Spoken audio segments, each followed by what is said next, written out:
जय हिंद मेरे डियर साथी, मैं आपका साथी विकास और आज हम देखने वाले हैं ह्यूमन एनाटॉमी एंड फिजियोलॉजी।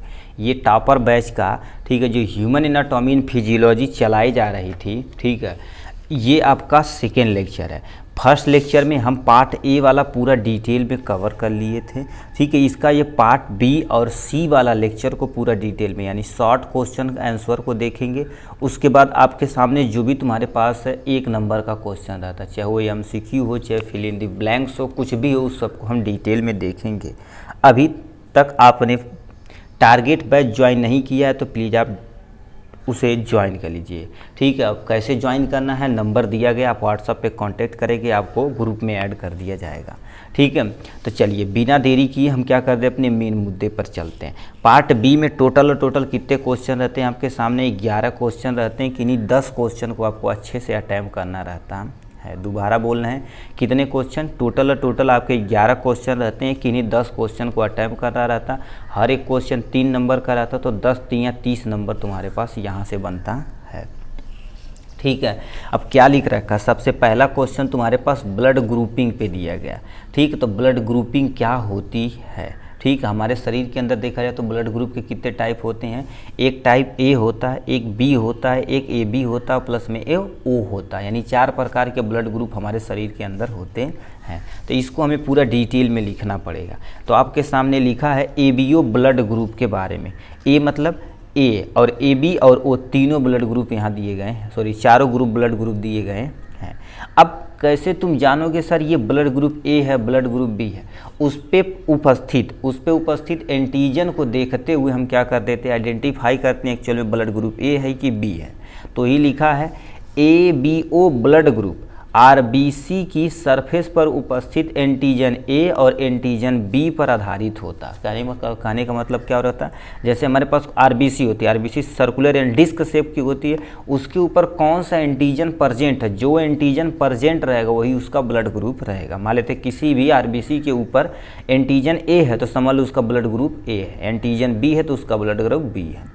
तो ये सामने दिया गया है पहला पॉइंट। दूसरा पॉइंट में लिखा है यह सिस्टम में ब्लड को आरबीसी की सतह पर उपस्थित एंटीजन एवं प्लाज्मा में परिसंचरण वाले एंटीबॉडी के आधार पर वर्गीकृत किया जाता है। कहने का मतलब जो ब्लड ग्रुप सिस्टम होता है, आरबीसी की सतह पर उपस्थित एंटीजन होता है, उसके साथ साथ जो प्लाज्मा में संचित एंटीबॉडी होती है, ठीक, उसको भी देखा जाता है। और याद रखना एंटीबॉडी हमेशा एंटीजन के अपोजिट रहती है, यदि ए रहेगा तो एंटीबॉडी बी इसका बनता है, ठीक। ये हो गया। अब इसकी ब्लड ग्रुप यहाँ पर कितने टाइप के होते हैं देखा जाए, प्रोटीन तथा एंटीबॉडी के समूह से 4 टाइप के रक्त होते हैं। कितने टाइप के रक्त होते हैं? टोटल 4 टाइप के रक्त होते हैं। टाइप ए यानी ग्रुप ए होता है, ग्रुप बी होता है, ग्रुप ए बी होता है, ग्रुप ओ होता है।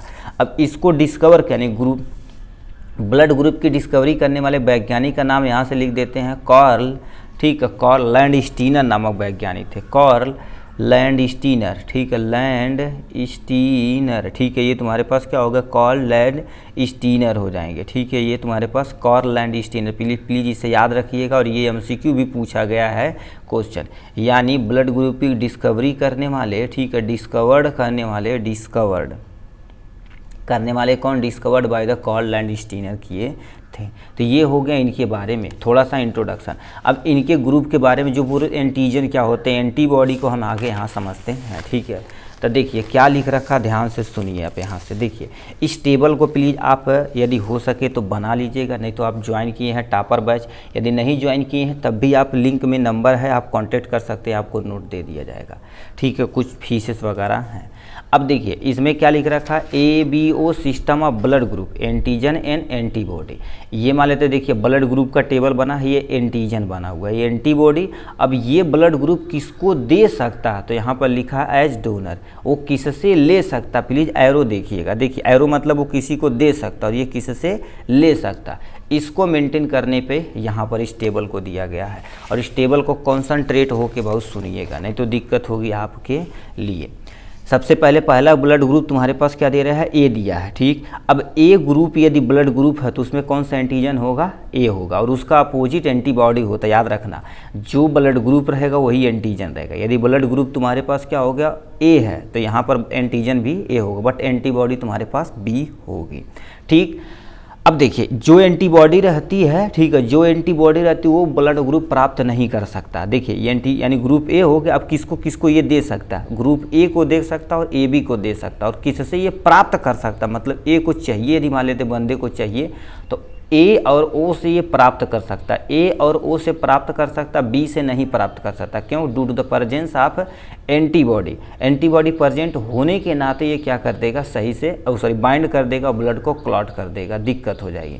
तो इसको पहला टेबल हो गया। यदि किसी बंदे का ब्लड ग्रुप तुम्हारे पास क्या हो गया, बी है, ठीक है, ब्लड ग्रुप बी है तो एंटीजन बी रहेगा, एंटीबॉडी ए रहेगा। अब वो किसको दे सकता है, ब्लड ग्रुप बी को दे सकता है, ब्लड ग्रुप ए बी दोनों को दे सकता है। अब किससे ले सकता है, ब्लड ग्रुप बी और ब्लड ग्रुप ओ से ये प्राप्त कर सकता है। ठीक, अब यहाँ पर आते हैं तुम्हारे पास, यानी ए और बी पे आते हैं। ए बी पे दोनों एंटीजन होते हैं, यानी ए और बी दोनों एंटीजन होते हैं, बट किसी तरह की एंटीबॉडी नहीं होती है। ठीक, एंटीबॉडी नहीं हो सकती, याद रखना, ये सबसे प्राप्त कर सकते हैं, बट केवल जल्द किसी को दे नहीं सकते। न तो ए को दे सकते हैं, न तो बी को दे सकते, ये केवल अपने ही ग्रुप के लोगों को देंगे। यदि किसी का blood group B A B रहेगा तो ए बी को दे सकते हैं, बट ये क्या कर सकते हैं, न तो ए को दे सकते हैं, न तो बी को दे सकते हैं, न तो ओ को दे सकते हैं। ठीक, और सबसे ये प्राप्त कर सकते हैं, इसलिए यूनिवर्सल रिसिपिएंट बोला जाता है, इसे यूनिवर्सल प्राप्तांक बोला जाता है। ये सबसे प्राप्त कर सकते बट किसी को दे नहीं सकते। ठीक, तो ये हो गया। यहाँ पर देखो ए बी को दे सकते हैं और सबसे प्राप्त कर सकते हैं। अब ब्लड ग्रुप तुम्हारे पास क्या हो जाएगा, ओ आ जाएगा। ओ में देखा जाए तो एंटीजन क्या होता बाबू, एंटीजन देखा जाए तो ए होता और एंटीबॉडी तुम्हारे पास क्या होती है, ए बी होती है। अब बताओ ए बी एंटीबॉडी है, ब्लड ग्रुप ए चढ़ाओगे तब भी दिक्कत, ब्लड ग्रुप बी चढ़ाओगे तब भी दिक्कत, ब्लड ग्रुप ए बी चढ़ाओगे तब भी दिक्कत, क्योंकि दोनों तरह की एंटीबॉडी इसके अंदर प्रेजेंट है। तो ये रेयर होता भैया। ठीक है, तो इस पर कोई एंटीजन है बट एंटीबॉडी तुम्हारे पास क्या होती है, ए बी होती है। अब ये सबको दे सकता बट किसी से ले नहीं सकता, इसलिए यूनिवर्सल डोनर बोला जाता। तो यूनिवर्सल डोनर सबको दे सकता है, केवल ओ से प्राप्त करेगा और किसी से ले नहीं सकता, केवल अपने ही ग्रुप का आदमी चाहिए तभी ये ले पाएगा। ठीक, तो ये पहले क्वेश्चन का आंसर रहा आपके सामने। क्या दे रखा है, ब्लड ग्रुपिंग क्या होती, पूरा डिटेल में देखें।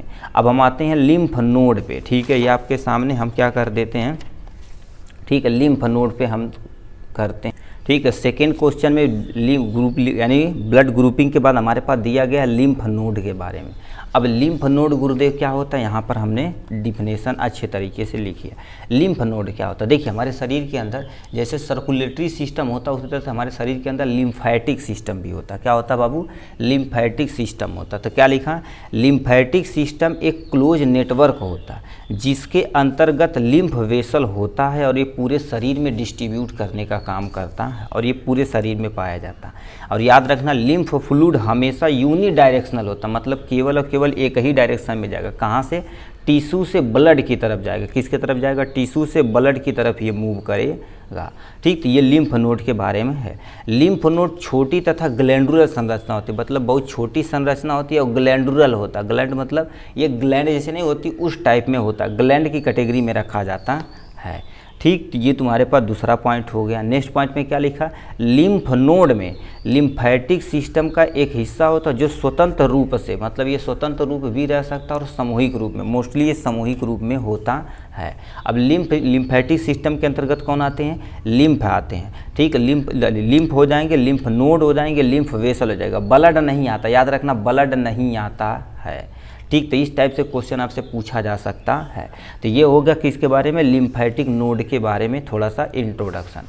उसका संरचना में आपको प्यारा सा ऐसा चित्र बनाना पड़ेगा। तो ये आपके सामने प्यारा सा चित्र है, ये आपका एक्चुअल में लिम्फ नोड का स्ट्रक्चर, इसमें बहुत सारी ब्लड वेसल जाती हैं।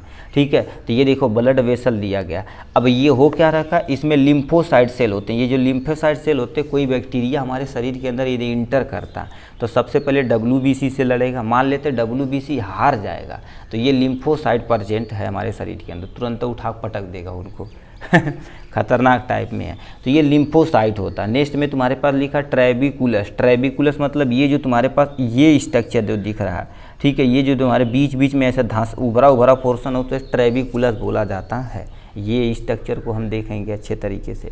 ठीक, नेक्स्ट में तुम्हारे पास लिखा सब कैप्सुलर साइनस होता, मतलब इसके अंदर जो तुम्हारे पास ये ब्लैक ब्लैक का दिख रहा है, ठीक, इसके बगल में ये वाला जो संरचना होती है उसको क्या बोलते हैं, सब कैप्सुलर साइनस होती, मतलब इसमें पतली पतली पतली पतली बहुत नसें जाती हैं। और ये पूरे स्ट्रक्चर को क्या बोला जाता है, एक कैप्सूल बोला जाता है। ये पूरे स्ट्रक्चर को क्या बोला जाता है बाबू, कैप्सूल बोला जाता है। तो आपके सामने संरचना हो चुका है इतना टोटल में। ठीक है, अब यहाँ से लिम्फ का एक्चुअल में कार्य क्या होता है। ठीक है, लिम्फ का कार्य क्या होता है, हमारे इम्यूनिटी सिस्टम के अंतर्गत दो लिम्फोसाइड होते हैं, एक टी लिम्फोसाइड एक बी लिम्फोसाइड। इसका निर्माण करता है जो डिफेंस करने का काम करता है, किससे, चाहे वो माइक्रो ऑर्गेनिज्म है, चाहे बैक्टीरिया हो, चाहे वायरस हो, चाहे फंजाई हो, सबसे वो डिफेंस मैकेनिज्म करने का काम करता है। जब डिफेंस मैकेनिज्म करेगा तो अपने आप से बल्ले बल्ले हो जाएगा भाई। ठीक, तो ये टी लिम्फोसाइट वगैरह होता है। अब देखिए नेक्स्ट में क्या होगा, बैक्टीरिया होगा तथा अदर जर्म से लड़ने की जिम्मेदारी किसकी होती है, इसी की होती है। किसकी बाबू, ठीक, लिम्फ नोड की होती है। वो बैक्टीरिया हो गया, जर्म हो गया, सबसे लड़ के हमारे शरीर को बचाने की जिम्मेदारी होती है। पॉइजन मटेरियल को फिल्टर करने का काम करता है, यानी हमारे शरीर के अंदर जो ये लिम्फ नोड होता है पॉइजन को ट्रैप कर लेता है पैक के रूप में। ठीक है, पैक के रूप में, और उसे क्या कर देता है, नष्ट करने की कोशिश करता है, यानी फिल्टर करने का काम करता है। तो ये था आपके किसके बारे में, लिम्फ नोड के बारे में। अब हम नेक्स्ट पे आ जाते हैं। नेक्स्ट क्वेश्चन कहाँ चला गया, लिखा है फंक्शन ऑफ आरबीसी। आरबीसी का एक्चुअल में तुम्हें काम बताना। सबसे पहले आरबीसी के बारे में थोड़ा सा इंट्रोडक्शन दे देना, उसके बाद आपको आरबीसी का थोड़ा सा काम लिख देना है। ठीक है, ठीक, तो आपके सामने यहाँ से देखिए प्यारा सा लिखा हुआ है आरबीसी। आरबीसी को हम फुल नेम क्या बोलते हैं, रेड ब्लड सेल। हिंदी में देखा जाए तो लाल रुधिर कणिकाएँ बोली जाती है। ठीक है, इसका साइंटिफिक नेम क्या होता है, इरिथ्रोसाइट होता है। कहीं इरिथ्रोसाइट लिखा रहे, ठीक है, इरिथ्रोसाइट लिखा रहे तो समझ जाना भाई क्या कि एक्चुअल में क्या बोल रहा है, वो आरबीसी के बारे में एक्सप्लेन करने के लिए बोल रहा है। ठीक, तो अब आरबीसी के बारे में समझिए। अब ये वाला जो ब्लड होता है, ठीक, हमारा ब्लड लाल कलर का क्यों होता है, क्यों, क्योंकि due to the presence of haemoglobin. Haemoglobin होने के कारण हमारा ब्लड क्या होता है, रेड कलर का होता है। तो लिखा आरबीसी हीमोग्लोबिन के कारण लाल रंग का होता है। किस कलर का होता है, लाल रंग का होता है। अब हीमोग्लोबिन क्या कर देता है, हीमोग्लोबिन श्वसन रंजक नामक यौगिक होता है जो ऑक्सीजन के साथ संयोग करके ऑक्सी हीमोग्लोबिन बनाता है और हर एक कोशिकाओं को ले जाके देता है क्या, कि लीजिए भैया आप ऑक्सीजन लीजिए और अपना वर्क कीजिए। ठीक है, जैसे ये आपके सामने ये प्यारा सा देखिए हमने क्या कर दिया है, एक हीमोग्लोबिन का स्ट्रक्चर बना। इस हीमोग्लोबिन में कितने ऑक्सीजन ट्रैप हुए, एक ऑक्सीजन, दो ऑक्सीजन, तीन, चार, क्योंकि इसमें दो अल्फा दो बीटा ग्रुप रहते हैं जो अपने आप को मेंटेन करने का काम करते हैं। तो लिख रखा है श्वसन रंजक नामक यौगिक होते जो ऑक्सीजन के साथ संयोग करके ऑक्सी हीमोग्लोबिन बनाते हैं। युवा आरबीसी में केंद्रक नहीं पाया जाता, मतलब जो युवा आरबीसी होता है उसके अंदर केंद्रक नहीं पाया जाता है। ठीक है, आरबीसी केंद्रक क्यों नहीं पाया जाता, यानी जो मैच्योर आरबीसी होता है उसमें न्यूक्लियस नहीं पाया जाता। क्यों, न्यूक्लियस मतलब केंद्रक। ठीक, अब केंद्रक क्यों नहीं पाया जाता, क्यों, क्योंकि केंद्रक यदि पाया जाएगा तो जगह ज़्यादा घेर लेगा, तो हीमोग्लोबिन की कमी हो जाएगी, तो ऑक्सीजन को एक जगह से दूसरी जगह ले ही जा नहीं पाएगा, इसीलिए उसमें केंद्रक नहीं रखा जाता। आरबीसी की उम्र देखा जाए, यानी इसकी आयु देखा जाए तो क्या होता है, 100 से लेकर 120 दिन तक जीवित रहती है, उसके बाद इसकी डेथ हो जाती है। जब डेथ हो जाती है तो मृत आरबीसी को कहाँ पर पहुँचा दिया जाता है, स्प्लीन में नष्ट कर दिया जाता है। तो ये होगा उसके इंट्रोडक्शन के बारे में। उसके बाद आपको क्या लिखना पड़ेगा, यहाँ से फंक्शन यानी कार्य आपको लिखना पड़ेगा अच्छे तरीके से। ठीक है, इतना पॉइंट वाइज लिखेंगे तो आपका 3 नंबर सिक्योर हो जाएगा। पहला दे रखा, अभी बोले ऑक्सीजन को एक जगह से दूसरे जगह स्थानांतरण करता, किसकी मदद से, हीमोग्लोबिन की मदद से। तो पहला पॉइंट में क्या लिखेंगे, ऑक्सीजन का परिवहन करने की जिम्मेदारी किसकी होती है, आरबीसी की होती है। नेक्स्ट में एटीपी का स्राव तथा और वसोडाइलेशन करने का काम करती है। एटीपी का स्राव क्या कर देती है, जो हमारे शरीर के अंदर एडेनोसिन ट्राइफॉस्फेट होता, ठीक, उसको ये क्या कर देती है, स्राव करती, क्योंकि हमारे पास ऊर्जा निकालने की जिम्मेदारी इन्हीं की होती है। वसोडाइलेशन, जैसे ब्लड प्रेशर तुम्हारे पास क्या हो गया, ज़्यादा हो गया, ठीक है, सॉरी कम हो गया, तो थोड़ा सा वेसल को ऐसे डाइलीट कर देगा। ठीक है, डाइलीट कर देगा, सब ब्लड प्रेशर मेंटेन हो जाएगा। इम्यूनिटी, इसके अंदर बहुत सारे ऐसे चीज़ रहते हैं जो इम्यूनिटी की तरह वर्क करते हैं, मतलब प्रतिरक्षा की तरह काम करते हैं। और हमारे शरीर में जैसे कोई बैक्टीरिया पैथोजन घुस गया तो उसको ऐसे पैक बना देते हैं, उसी में रिलीज कर देते हैं और WBC को उठा के दे देते हैं। खाद्य पदार्थों का स्थानांतरण, खाद्य पदार्थ मतलब जो भी हम खाए वो ब्लड में मिलेगा, ब्लड में क्या करेगा, ब्लड एक जगह से दूसरी जगह उठाकर लेकर जाएगा। ठीक है, तो इन सबकी जिम्मेदारी किसकी होती है, RBC की होती है। ठीक, नेक्स्ट क्वेश्चन की तरफ रुख करते भैया। ठीक, चौथा नंबर हमसे क्वेश्चन क्या पूछ दिया, ध्यान से सुनिए। चौथा नंबर पे, चौथा नंबर में पूछा प्रेगनेंसी क्या होती है। अब प्रेगनेंसी क्या होती है, कोई भी female at the time of sexual reproduction, यानी सेक्सुअल रिप्रोडक्शन के बाद जब उसका एग किसी स्पर्म से फर्टिलाइज होता है, जब तक बच्चा पैदा नहीं हो जाता, उसके बीच में जितना भी प्रोसेस होता, जितना भी काम होता, उसको प्रेगनेंसी कहते हैं। तो अब यहाँ से प्रेगनेंसी के बारे में आपको प्यारा सा प्रेगनेंसी हेडिंग डालनी पड़ेगी, फिर प्रेगनेंसी के बारे में थोड़ा सा एक्सप्लेन करना पड़ेगा। तो क्या लिख रखा, अब देखो प्रेगनेंसी होती क्या। अभी जैसे मान लेते किसी की शादी हुई, चाहे मेल हो या फीमेल हो, ठीक है, मेल और फीमेल दोनों की शादी होती है, एक दूसरे के इंटरकोर्स करते हैं, मतलब at the time of sexual reproduction. तो जो मेल होता है स्पर्म इंटर करता है फीमेल के वेजाइना में, ठीक, वो क्या कर देता, मूव करके कहाँ पर पहुँच जाता है, आपके एग के पास। एग को जब फर्टिलाइज कर देगा, याद रखना, एग को जब फर्टिलाइज करेगा तभी प्रेगनेंसी स्टार्ट होगी, उसके पहले प्रेगनेंसी नहीं स्टार्ट होगी।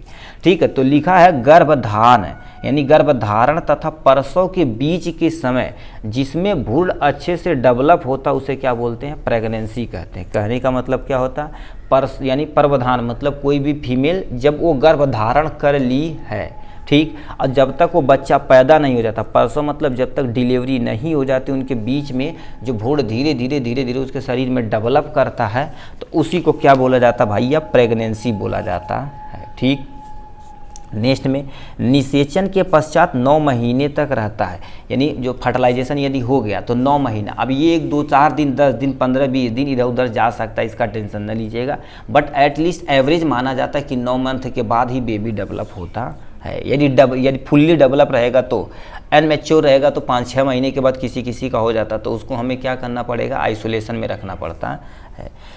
गर्भावस्था के प्रारंभिक सप्ताहों में भ्रूण अल्प विकसित होता, मतलब पहले स्टेज में देखा जाए तो प्रारंभिक सप्ताहों में अल्प विकसित होता, बट धीरे धीरे क्या होता, गर्भस्थ शिशु गर्भधारण के 2 महीने भी यानी बच्चे का जन्म तक विकसित मानव होता। कहने का मतलब क्या होता, अभी जैसे भ्रूण हो गया, जब वो धीरे धीरे डेवलप हो जाएगा तो मानव का रूप धारण कर लेगा, कि एक्चुअली में पता चलेगा, आइडेंटिफाई कर पाएंगे कि लेडीज़ है कि जेंट्स है, at the time of 4 month, यानी 4 महीने के बाद एटलीस्ट। ठीक है, तो ये इंट्रोडक्शन हो गया यहाँ पर। अब देखिए जो हमारे पास 9 महीने होते उसे कितने में डिवीजन किया गया है, जैसे कहते होंगे, सुने होंगे, ठीक है, सुने होंगे कि एक्चुअल में 9 मंथ होता है। ठीक है, ये 9 मंथ होता है। ठीक है, 9 मंथ जो होता है भैया, ठीक है, 9 मंथ होता हो तो उसे 3 में डिवीजन किया गया, 1 2 3। अब देखेंगे फीमेल को हर एक 3 महीने के बाद प्रॉपर चेकअप होता है, ब्लड चेकअप होता है कि ब्लड की कमी नहीं है, ब्लड के अंदर हीमोग्लोबिन की नहीं कमी है, प्रोटीन कैल्शियम, ये सबका चेकअप होता है। क्यों, क्योंकि at the time of pregnancy के दौरान जो बेबी होता है ज़्यादा न्यूट्रिशन चाहिए। ठीक, क्योंकि डेवलप कराना तो कैल्शियम की कमी रहेगी तो दिक्कत हो जाएगी, तो इस सबको सरकार खुद ही देती है। ठीक है, तो इसको 3 में डिवीजन किया गया। यहाँ पर पहले को पहला, दूसरा और ये तीसरा, देखेंगे हर एक 3 महीने पे जांच कराते हैं, तो 3 महीने पे जांच कराते हैं, इसलिए क्या बोलते हैं, इसे ट्राइमेस्टर बोला जाता है। क्या बोलते हैं, ट्राइमेस्टर, फर्स्ट सेकेंड थर्ड होता है। तो ये तुम्हारे पास लिखा है स्टेज ऑफ प्रेगनेंसी के टोटल 3 चरण होते हैं। ठीक है, अब पहला चरण में क्या होता है, 1 सप्ताह से लेकर 12 सप्ताह तक पहला चरण होता, मतलब पहला 3 महीना होता। उसी 3 महीने में पूरा बेबी धीरे धीरे डेवलप करता, पूरा नहीं डेवलप करता, अभी वो डेवलप हो चुका है, बट ठीक है। ठीक है, इस दौरान भ्रूण का आधारभूत विकसित होता, आधारभूत मतलब जैसे तुम्हारे पास जो बेसिक चीज़ें डेवलप होनी चाहिए वो डेवलप होती है। अब इस समय क्या होती है, माँ को थकान आती, मतली आती, उनका जी मचलता और वोमिटिंग होती है, तो ये पहले ट्राइमेस्टर के अंतर्गत होता है। ठीक, नेक्स्ट में तुम्हारे पास लिखा दूसरा ट्राइमेस्टर क्या होता है, ये 13 सप्ताह से लेकर 26 सप्ताह तक बीच में होता, मतलब 13 सप्ताह से लेकर 26 सप्ताह के बीच में होता है। अब इस सप्ताह में होता क्या, ध्यान से सुनिए, 13 सप्ताह से 26 सप्ताह के तक बीच में होता है। इसमें भ्रूण क्या हो जाता है, विकास तेज़ी से होता है। इस टाइम तुम आइडेंटिफाई कर पाओगे जो बेबी है, ठीक है, बेबी है कि एक्चुअल में मेल है कि फीमेल है। बट भ्रूण को जांच कराना कानूनन अपराध है, ठीक है, ये नहीं कराना चाहिए, ठीक है, मेल हो या फीमेल हो, नेचर जो दे रहा है उसे हमें एक्सेप्ट करना चाहिए, ठीक है। अब नेचर के साथ खिलवाड़ करेंगे तो दिक्कत हो जाएगी। तो भ्रूण का विकास तेज़ी से होता है और माँ को अधिक ऊर्जा की आवश्यकता होती है, इसीलिए उनके प्रॉपर प्रोटीन हो गया। जैसे देखिए, आपसे अनुरोध है, यदि कोई भी प्रेग्नेंट लेडीज है, ये नहीं कर रहे उसे हमेशा लेटाइए, ठीक है, हमेशा लेटाइए, थोड़ा सा वर्क करने दीजिए उन्हें। वर्क जब करेंगे ना, ठीक है, वर्क करेंगे तो उनकी बॉडी एक्टिविटी बनी रहेगी और प्रॉपर न्यूट्रिशन को मेंटेन करना होता है। जो डॉक्टर लोग बोल देते हैं कि अच्छा तू अब बेड पर रहिए, ऐसा नहीं होना चाहिए, ठीक। अपनी एक्टिविटी, जैसे क्या होगा अभी, जैसे मान लेते झाड़ू थोड़ा सा लगाना, जो अदर एक्टिविटी है, टहलना, वॉकिंग करना, ये सब वो करना चाहिए, ठीक है। बेड पे हो जाएंगे तो ऑलरेडी हमारी बॉडी लेजी टाइप में हो जाएगी, ठीक, तो हमें क्या कर देना पड़ा, ऑपरेशन की कंडीशन आ जाएगी, तो ये नहीं करना चाहिए बाबू, ठीक। उनको प्रॉपर थोड़ा सा वॉकिंग वगैरह करना चाहिए, ठीक है जी, थोड़ा सा इसका साइज, हल्का इसका साइज करना चाहिए, ठीक है। तो ये सब करेंगे तो बेबी भी हेल्दी रहेगा, वो भी हेल्दी रहेंगी, नहीं तो बहुत सारी बीमारियां हो जाएंगी, ठीक, दिक्कत हो जाएगा। और प्रॉपर न्यूट्रिशन, आयरन की कमी को देखा जाता है, कैल्शियम, प्रोटीन, ये सब को मेंटेन करना रहता है। दूध तो उन्हें भर भर के पिलाना चाहिए, ठीक। तो माँ की अधिक ऊर्जा की आवश्यकता होती है। ये तो पहला।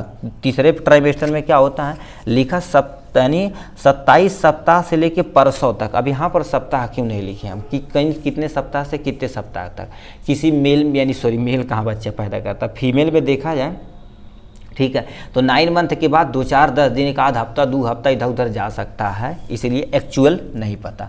परसों तक, जब तक वो बच्चा पैदा नहीं हो जाता, भ्रूण पूरी तरह से विकसित हो जाता है। अब बच्चे का वजन इस टाइम बढ़ता, वजन बढ़ता तो बेबी बाहर की तरफ धकाता है, जिससे हमारे पास यूट्रस की वाल ओपन होती है, यानी बच्चेदानी की वाल खुलती है और बेबी हमारे दुनिया में आ जाता, फिर तबाही खतरनाक टाइप में मचा देता भाई, ठीक है। तो ये प्रेगनेंसी के बारे में। नेक्स्ट क्वेश्चन क्या पूछ दिया, थायराइड ग्लैंड के बारे में आपको बताना है, ठीक है। अब थायराइड ग्लैंड क्या होती है, थोड़ा सा तेज़ से चलते हैं भाई, ऐसे करेंगे तो बड़ी देरी हो जाएगी इसमें भी। थायराइड ग्लैंड क्या होता है गुरुदेव, हमारे गले के ऊपर यहाँ पर गले में देखेंगे एक ग्लैंड होती है जिसे थायराइड ग्लैंड बोलते हैं, जो थायरॉक्सिन हार्मोन निकालने का काम करती है। तो क्या लिख रखा, थायराइड ग्लैंड एक लार्जेस्ट इंडोक्राइन ग्लैंड है। लार्जेस्ट इंडोक्राइन ग्लैंड, इसका वेट देखा जाए तो 25 ग्राम होता है एक हेल्दी पर्सन में। हेल्दी पर्सन की बात की जाए ये होता, ये हमारे नेक रीजन पे बटरफ्लाई शेप का पाया जाता है, ठीक है। तो ये लोकेशन हो जाएगा आपके सामने। ये आपके सामने प्यारा सा संरचना दिया गया, देखिए ये आपके सामने लैरिंग्स, जिससे हम आवाज़ बोल रहे हैं, कंठ यहीं पर प्रेजेंट होता है। और यहीं पर क्या होता है आपका, ये जो बटरफ्लाई शेप का, यानी एक्चुअल में एच शेप का होता है, एच शेप का जो तुम्हारे पास है यही थायराइड ग्लैंड है, ठीक। थायराइड ग्लैंड, इसके अंदर तुम्हारे पास 2 लोब होते हैं, एक राइट थायराइड लोब होता है, एक लेफ्ट थायराइड लोब होता है, ठीक। इसके बीच में तुम्हारे पास क्या होता है, इस्थमस होता है। तो ये एक संरचना हो गई। अब यहाँ से ट्रैकिया देखा जाए, तुम्हारे पास ये वाला जो पोर्शन है, ठीक है, ये वाले को हम क्या बोलते हैं, ट्रैकिया बोला जाता है। ट्रैकिया मतलब क्या होता है, जो अभी फील करेंगे अपने गले पे देखेंगे रिंग नुमा संरचना बना, जो रिंग नुमा संरचना बना उसी को क्या बोला जाता है भाई, ट्रैकिया बोला जाता है। स्ट्रक्चर हो गया। अब आते हैं किस पे, हार्मोन्स पे, यानी इससे थायराइड ग्लैंड से कौन से हार्मोन सीक्रेट होते हैं। थायराइड ग्लैंड से मोस्टली देखा जाए 3 हार्मोन सीक्रेट होते हैं। पहला थायरॉक्सिन, जिसे हम T4 के नाम से जानते हैं। ट्राई आइडोथायरोनिन होता है, जिसे हम T3 के नाम से जानते हैं। कैल्सीटोनिन देखा जाए तो तुम्हारे पास ये, अब ये कैल्सीटोनिन क्या कर देता, हमारे मसल में जो तुम्हारे पास एक्चुअल में कैल्शियम प्रेजेंट है उसको उठा के हड्डी में जोड़ने की जिम्मेदारी किसकी होती है, कैल्सीटोनिन की होती है, ठीक। अब फंक्शन देखा जाए, निश्चयकार देखा जाए, तब मेटाबॉलिज्म रेट को बढ़ाना, जैसे हमारे शरीर के अंदर मेटाबॉलिज्म हो रहा है ना, तो उसको बढ़ाने की जिम्मेदारी किसकी होती है, थायराइड ग्लैंड की होती है। Regulate the body growth, body growth को क्या कर देती है, ये रेगुलेट करने का काम करती है। ब्लड में कैल्शियम लेवल को क्या कर देती है भैया, मेंटेन करती है। अब कैल्शियम लेवल हमारे शरीर के अंदर यदि मेंटेन होगा तो हमारी बोन वगैरह थोड़ा सा और अच्छे से डेवलप करेंगी, ठीक। तो ये सब जिम्मेदारी किसकी होती है, थायराइड ग्लैंड की। हमारे तो थायराइड ग्लैंड आए तो सबसे पहले देखिए थायराइड का इंट्रोडक्शन लिखेंगे, ये आपका प्यारा सा डायग्राम बनाएंगे, कौन सा हार्मोन निकलेगा, उस हार्मोन का एक्चुअल में काम क्या है, ठीक। तो ये आपके सामने हो गया इनके बारे में। नेक्स्ट क्वेश्चन क्या पूछा हुआ, ठीक, अब हमसे क्वेश्चन क्या पूछा है देखिए ध्यान से। नेक्स्ट क्वेश्चन क्या पूछा, प्रेगनेंसी के बाद थायराइड ग्लैंड हो गया, बॉडी मास इंडेक्स ये देखा जाए तो भाई अपने एचएपी में नहीं है। ठीक है, इसको सोशल फार्मेसी से लिखना पड़ेगा। ठीक है, जब सोशल फार्मेसी का पेपर सोल्यूशन आप देंगे तो उसमें से आप स्किप काट के यहाँ पर आपको डाल देंगे। ठीक है, अब पीडीएफ में इसको हम इंक्लूड करेंगे अभी। ठीक है, बट थोड़ा सा इसको बताना भी काम सही, जब सोशल फार्मेसी कराएंगे तब करा दिया जाएगा। अब नेक्स्ट में तुम्हारे पास लिखा है हार्ट साउंड, इसको हम देखते हैं, यानी हमारा हार्ट का एक्चुअल में साउंड कैसा होता है। जैसे सुने होंगे ना कि स्टेथोस्कोप लगाते हैं कान में, हमारे हृदय को चेक करते हैं कि यानी आवाज़ कैसी आ रही है। तो उस दो आवाज़ होती है, एक तुम्हारे पास लब होता, दूसरा तुम्हारे पास डब होता। लब वो प्यार वाला नहीं, LUBB होता, DUBB होता, लब डब बोला जाता उसको। ठीक है, तो अब ये कैसे होता है, क्या होता है, काहे निकलता है, तो इस सबको मेंटेन करना हमारा यहाँ पर बनता है। क्या लिख रखा है, हार्ट साउंड को मेडिकल में हार्ट की धड़कना यानी हृदय की धड़कन तथा हृदय की आवाज़ कहा जाता। कहते हैं इसे चेक करते हैं कि एक्चुअल में हृदय धड़क रहा है कि नहीं। तो इन सबको मेंटेन करने की जिम्मेदारी किसकी होती है, हार्ट साउंड की। तो क्या लिखा है, हार्ट साउंड को मेडिकल में हार्ट का धड़कना तथा हृदय की आवाज़ को कहा जाता है। ठीक है, हृदय की आवाज़ को कहा जाता है। हार्ट साउंड हार्ट की वालों के खुलने और बंद होने के कारण उत्पन्न होती, मतलब जो हार्ट साउंड होता है तो जो तुम्हारे पास वाल होती है, हमारे शरीर के अंदर देखा जाए तो कहाँ गुर्दे वाल होती है। ठीक है, तो वाल हमारे पास 4 होता है टोटल, हृदय देखा जाए तो 4 चेंबर का होता है। ठीक है, 4 चेंबर होता है, ध्यान से सुनिएगा। देखिए ये इसको हम क्या बोलते हैं, लेफ्ट आट्रियम बोलते हैं। ये तुम्हारे पास क्या हो जाएगा, राइट आट्रियम हो जाएगा, लेफ्ट वेंट्रिकल हो जाएगा। ठीक है, यल है ये।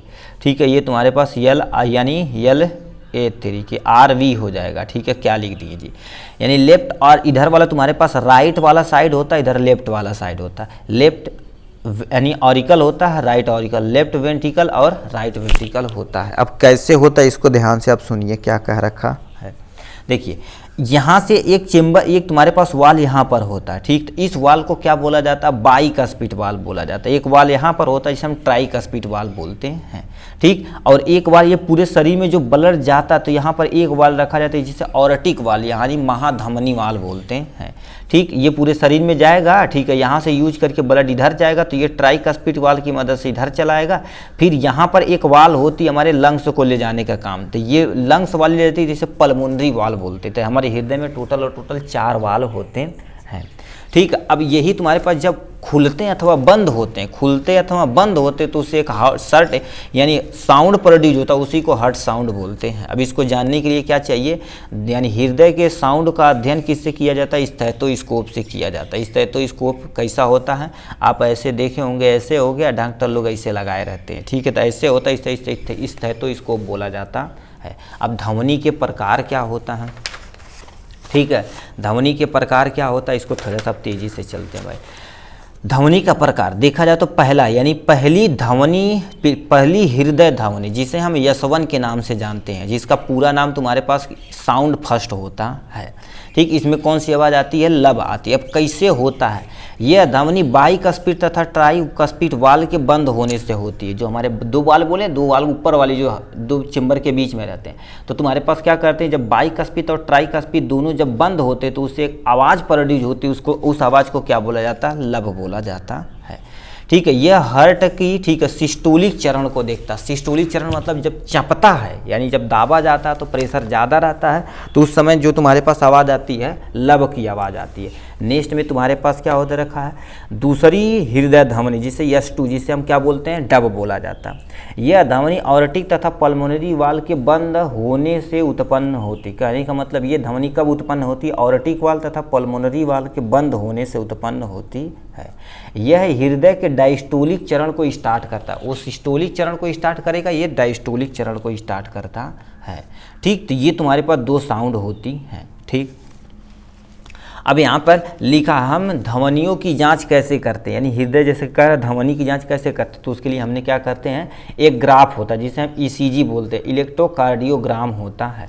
यानी ऐसे देखे होंगे आप, ऐसा जो होता है ये बताता कि एक्चुअल में हार्ट चल रहा है कि नहीं चल रहा है, तो किस रिदम से चल रहा है उसके लिए स्टडी करते हैं रेडियोलॉजिस्ट वाले लोग। ठीक है। चेस्ट एक्सरे, इससे ज़्यादा आइडेंटिफाई नहीं हो पाता है, यानी स्टेथोस्कोप से बढ़िया से हो जाता है, यानी इलेक्ट्रोकार्डियोग्राफ से भी अच्छे से हो जाता है। तो इतने तुम्हारे पास हैं जो हार्ट साउंड प्रोड्यूस करने में काम करते हैं।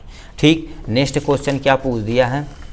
अब इधर थोड़ा तेज़ी से चलते हैं भाई, ठीक है, नहीं तो आज लेंदी वीडियो हो जाएगा। तो हार्ट साउंड के बाद मैकेनिज्म ऑफ ब्लड क्लॉटिंग, हमारे शरीर के अंदर ब्लड कैसे क्लॉट करता है, इस मैकेनिज्म को तुम्हें आइडेंटिफाई करना है।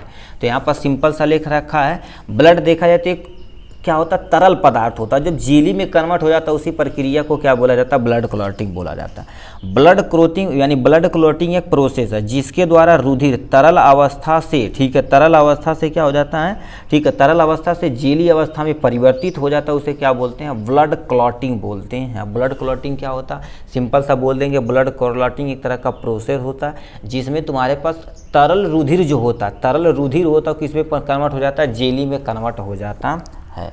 ठीक है, यह प्रक्रिया, यह पूरी प्रक्रिया को क्या बोलते हैं, हीमोस्टैटिस बोलते हैं, यानी ब्लड के क्लॉटिंग की जो प्रक्रिया होती है उसे हीमोस्टैटिस बोला जाता है। ठीक, तो ये हो गया इंट्रोडक्शन। अब एक्चुअल में हमारे शरीर के अंदर होता क्या है, इस मैकेनिज्म को प्लीज़ ध्यान से सुनिएगा।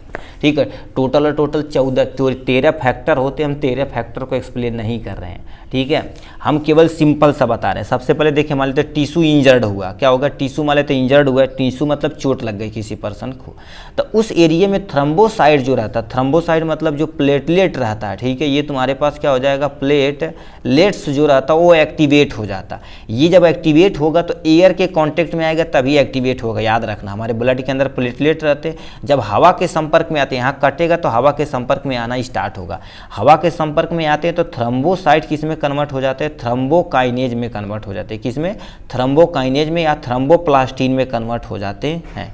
यानी ये प्लेटलेट अब इसमें कन्वर्ट हो चुका है। अब इसमें कन्वर्ट होगा तो क्या हो रहा है, ध्यान से सुनिए।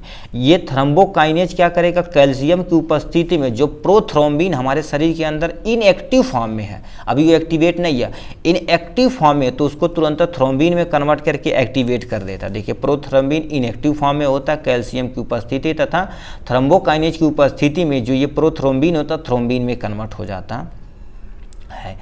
अब ये थ्रोम्बिन में कन्वर्ट हो जाएगा तो एक्टिव थ्रोम्बिन फिब्रोनोजिन के पास जाता, कहता है भैया तू इनएक्टिव बाटा एक्टिव हो जा, तो फिब्रोनोजन क्या कर देता, तुरंत फिब्रिन बनाता, क्या बनाता, फिब्रिन बनाता। फिब्रिन एक्टिव फॉर्म में है, तुरंत ये जाल बना देता, जाल बना देगा, उसी के अंदर आरबीसी फंस जाएगी। जब आरबीसी फंस जाएगी तो ब्लड अपने आप क्लॉट हो जाएगा। ठीक है, यानी ब्लड एक्चुअल में तुम्हारे पास शरीर के अंदर क्लॉट हो चुका है। तो ये मैकेनिज्म हमारे शरीर के अंदर होती है जो अपना काम करती है ब्लड क्लॉटिंग के दौरान।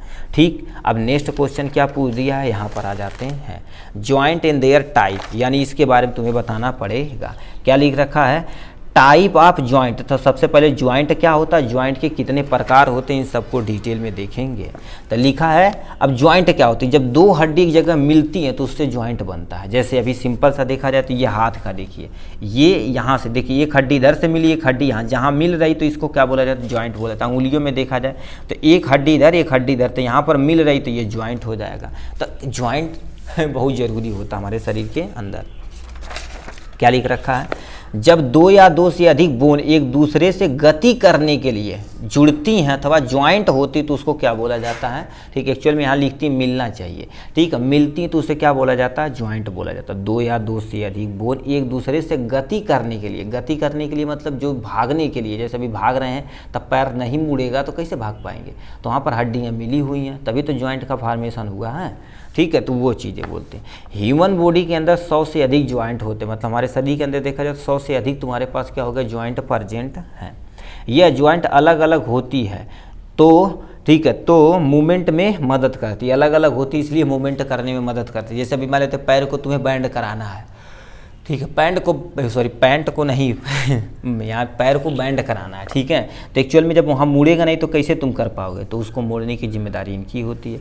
कुछ जॉइंट मूवेबल होते हैं, कुछ जॉइंट नॉन मूवेबल होते हैं। ठीक है, कुछ जॉइंट मतलब मूव कर सकते हैं, कुछ जॉइंट ऐसे होते हैं जो मूव नहीं कर सकते हैं।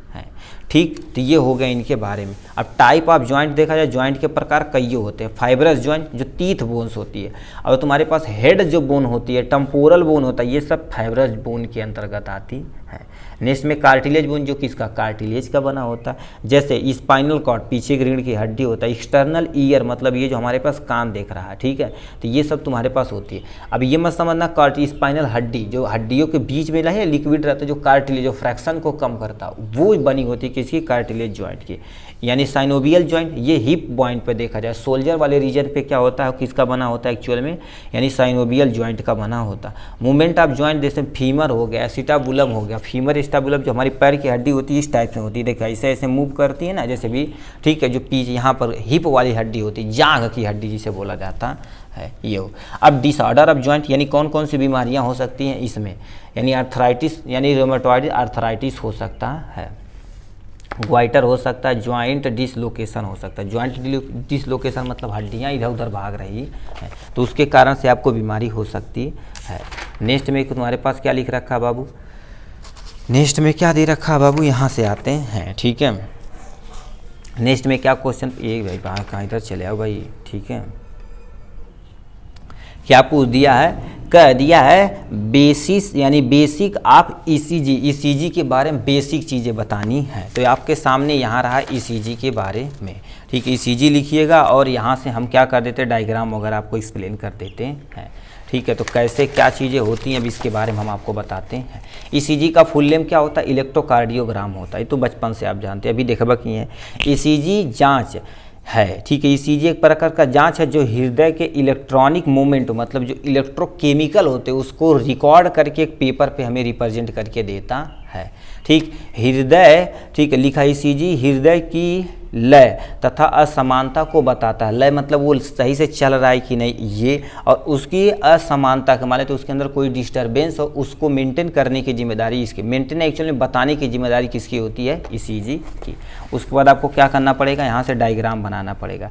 पहले डिफिनेशन लिख दिए, ये इलेक्ट्रो एक्टिविटी की तरह काम करता है जो पेपर पे ग्राफ पे दिया जाता है, ठीक है। ये तुम्हारे पास एक तरह का इंस्ट्रूमेंट होता है जो इलेक्ट्रोकार्डियोग्राफ में दिया जाता है, जिसमें इलेक्ट्रोकार्डियोग्राफी की जाती है। तो आपको प्यारा सा ये डायग्राम बनाना पड़ेगा। देखिए ये PQRST इतने तुम्हारे पास प्रोसेस होते हैं जो क्या कर देते हैं, ईसीजी में वर्क करते हैं, ठीक है। तो वो आपको बताना ही बताना पड़ेगा, ठीक। तो ये डायग्राम बनाना पड़ेगा, थोड़ा सा आपको क्या करना पड़ेगा, लिखना पड़ेगा, ठीक है। अब नेक्स्ट क्वेश्चन क्या पूछ दिया है, ठीक है, फंक्शन ऑफ किडनी, किडनी का एक्चुअल में हमें क्या पूछा है, कार्य पूछा हुआ है, ठीक है। ओ भाई किधर चला गया जी, किडनी का काम, चलो भाई ठीक है, अभी इसको ऐसे रहने देते हैं। किडनी का कार्य आपको नोट में डाल दिया जाएगा, पता नहीं कहाँ चला गया, ठीक है। चलिए हम क्या कर देते हैं, पार्ट यहाँ पर अब नेक्स्ट पार्ट में देखते हैं, ठीक है। नेक्स्ट पार्ट को देखते हैं अच्छे तरीके से क्या कह दिया है। पार्ट सी हो जाएगा, ठीक है। पार्ट सी प्लीज़ कॉन्सनट्रेट होके सुनिएगा, ठीक है। कॉन्सनट्रेट होके सुनेंगे तो आप ही के लिए बड़ी सुविधाजनक रहेगी, ठीक है, क्योंकि ये इंपॉर्टेंट पॉइंटों में से एक है, ठीक है। अब क्या लिख रखा है यहीं पर नंबरिंग डाल के हम कर देते हैं। पहला दे रखा है, इसमें एमसीक्यू वगैरह कुछ भी हो सकता है। पहला दे रखा, how many bone are there on in human body, मतलब हमारे शरीर के अंदर कितनी हड्डियाँ होती, 66 हड्डियाँ, 106, 206, 156 हड्डियाँ। तो आपको बता देना चाहते हैं पहले का आंसर तुम्हारे पास क्या हो जाएगा, 206 हड्डी, यानी सी वाला ऑप्शन करेक्ट ऑप्शन हो जाएगा, ठीक है। वो वाला पेन कहाँ गया भाई, ठीक। अब यहाँ पर हम आते हैं बी नंबर क्वेश्चन पे। बी नंबर क्वेश्चन क्या कह दिया, बी नंबर पे आते हैं, ठीक है।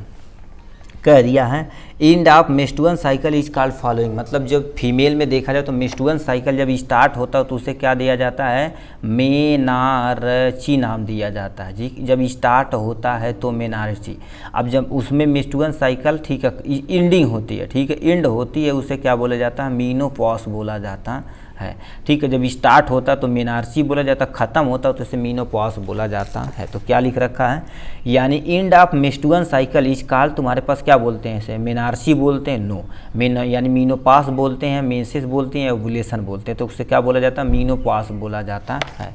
तो यानी दूसरे का तुम्हारे पास बी, यानी तुम्हारे पास ये पहला हो जाएगा, ये दूसरा, दूसरे का बी वाला इज द करेक्ट ऑप्शन। तीसरा तुम्हारे पास क्या आ जाएगा क्वेश्चन में, विच ऑफ द फॉलोइंग, ठीक है, विच मैनी लिखा है, how many type of blood group are present. तो ब्लड ग्रुप कितने प्रकार के होते हैं, 1, 3, 2 या 4। अभी हम आपको बताएं ब्लड ग्रुप ए हो जाता है, बी हो जाता है, ठीक है। देखिए एक ए होता है, एक बी, एक ए होता है, एक बी होता है, एक ए बी होता है और एक ओ होता है। 4 तरह के ब्लड ग्रुपिंग होते हैं। तो 4वां नंबर पे क्या कर देना, टिक मार देना जिस पे रहेगा। तो यानी ये डी वाला ऑप्शन क्या हो जाएगा, करेक्ट ऑप्शन हो जाएगा। चौथा नंबर क्वेश्चन क्या पूछा है, क्या दे रखा, where do majority of digestive system process, मतलब हमारे शरीर के अंदर सबसे ज़्यादा डाइजेशन की प्रोसेस कहाँ होती है, हमारे स्मॉल इंटेस्टाइन में होती है। स्मॉल इंटेस्टाइन मतलब ए वाला ऑप्शन करेक्ट हो जाएगा। नेक्स्ट में क्या दे रखा है यहाँ से, ठीक है, यहाँ से इसको थोड़ा सा ऊपर करते हैं। क्या रेखा रखा, all the following R component of the urinary यानी यूरिनरी सिस्टम एक्सेप्ट, मतलब इसमें से कौन सा ऐसा है जो यूरिनरी सिस्टम को फॉलो नहीं करता। एक्सेप्ट हमसे कहा है किडनी यूरिनरी सिस्टम के अंतर्गत आता है, यूरेथ्रा भी आता है, ठीक है, यूरेटर भी आता है, और ये तुम्हारे पास गाल ब्लैडर देखा जाए तो लीवर के पास होता है। तो 5वें का डी नंबर करेक्ट हो जाएगा। ठीक, 6ठा नंबर क्वेश्चन क्या दिया है, lymphatic system consist of all following except, lymphatic system में क्या क्या होता है, लिम्फ वेसल होता है, लिम्फ नोड होता है, लिम्फ भी होता है, बट ब्लड नहीं होता, पहले भी बोले थे। तो यानी ए वाला ऑप्शन करेक्ट हो जाएगा। 7वां नंबर क्वेश्चन क्या पूछ दिया, कह दिया है वाट मैक द, ठीक है, what make the muscle be strong, हमें हमारी मसल कैसे स्ट्रांग होती है, प्रॉपर इसका साइज करेंगे तो हमारी मसल स्ट्रांग होगी। कह दिया डाइट से या स्लीपिंग से या फूड से या इसका साइज से, किससे होती, इसका साइज से होती। तो यानी 7वें का डी वाला option is the correct option हो जाएगा। 8वां नंबर क्वेश्चन क्या पूछा है, लिखा lungs are converted by the 2 layer membrane, मतलब जो हमारे पास क्या होती है, जो लंग यानी कवर्ड बाई है, लंग्स हमारी किस लेयर से, किस मेम्ब्रेन से कवर होती है, उस नाम उसे प्लूरा बोला जाता है। उसका क्या नाम बोला जाता है बाबू, प्लूरा बोला जाता है। तो यहाँ पर क्या फिलअप करेंगे, प्लूरा फिलअप करेंगे। 9वां नंबर क्या पूछा है, 9वां नंबर क्या पूछा, name of the bone cell, bone cell का नाम क्या होता है, उसे ऑस्टियोसाइट बोलते हैं। क्या बोलते हैं, एस्टियोसाइट बोला जाता है। ठीक है, 10वां नंबर क्वेश्चन क्या पूछ दिया है, लिखा है red blood cell are called, मतलब आरबीसी को क्या बोला जाता है, उसको इरिथ्रोसाइट बोला। अभी अब बोले थे हम आपको ठीक है, ये तुम्हारे पास क्या हो जाएगा, इरिथ्रोसाइट बोला जाता है। क्या बोलते हैं, इरिथ्रोसाइट। 11 नंबर क्वेश्चन क्या पूछ दिया, which instrument is use to measure blood pressure in human, मतलब हमारे शरीर के अंदर, ठीक है, ब्लड प्रेशर है तो उसको किस मशीन के द्वारा नापा जाता है। अभी हम क्या बोले थे, स्फाइग्नोमानोमीटर,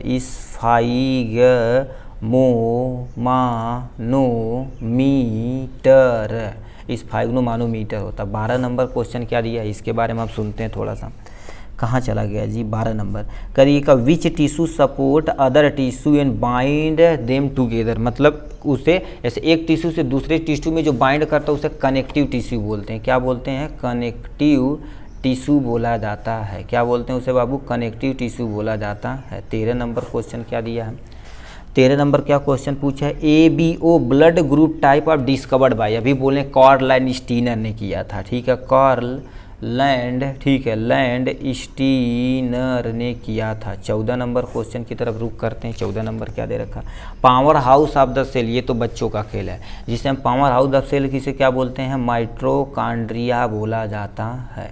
ठीक, 15 नंबर क्वेश्चन क्या पूछा है, कह दिया आप यहाँ से, क्या दे रखा, वेयर आर द, ठीक है, bile acid story in body, मतलब हमारे शरीर के अंदर बाइल जो एसिड होती है कहाँ पर स्टोर है, बनाने की जिम्मेदारी किसकी होती है, लीवर की होती है, बट स्टोरेज करने की जिम्मेदारी किसकी होती है, गाल ब्लैडर की होती है। तो यहाँ पर आप क्या लिख देंगे, हमारे पास गाल ब्लैडर आपको लिखना पड़ेगा।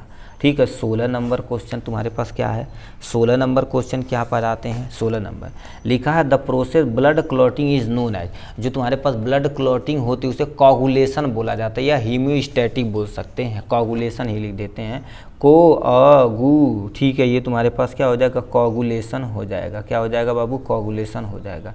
17 नंबर का क्वेश्चन क्या पूछ दिया, 17 number which gland secrete oestrogen, oestrogen कौन सी ग्लैंड सीक्रेट करती है, तो हमारे के अंदर नहीं तो फीमेल के अंदर होता है एस्ट्रोजन, यानी ओवरी करती है। 18 नंबर क्वेश्चन क्या पूछा है, लिखा the process of gas exchange lungs between the air, ठीक है, एयर इनटू द ब्लड उसे कॉल इज सेलुलर रिस्पायरेशन बोल सकते हैं, उसके क्या बोलते हैं, एक्सचेंज। इसी दस रिस्पायरेशन लिख दो, ठीक है, यहाँ से, या इंटरनल रिस्पायरेशन भी बोल सकते हैं, रिस्पायरेशन हम लिख देते हैं। ठीक है, उसको क्या बोलते हैं, रिस्पायरेशन बोलते हैं। 19 नंबर, ठीक है, ये क्वेश्चन।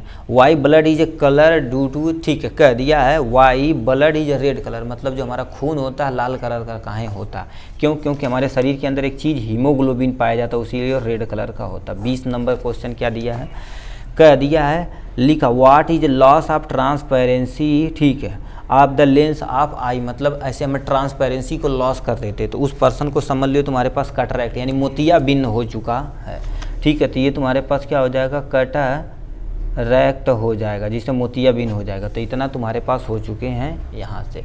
अब यदि आपको इस HAP का फुल पेपर सोल्यूशन चाहिए तो इसकी प्राइस केवल और केवल 25 रुपये रखी गई है, ठीक है, 25 रुपये रखी गई, आप पेमेंट करेंगे आपको टोटल ये मिल जाएगा, ठीक। तो चलिए आज के लिए बस इतना ही, फिर मिलेंगे नेक्स्ट वीडियो में नेक्स्ट टॉपिक के साथ, तब तक के लिए bye bye and take care.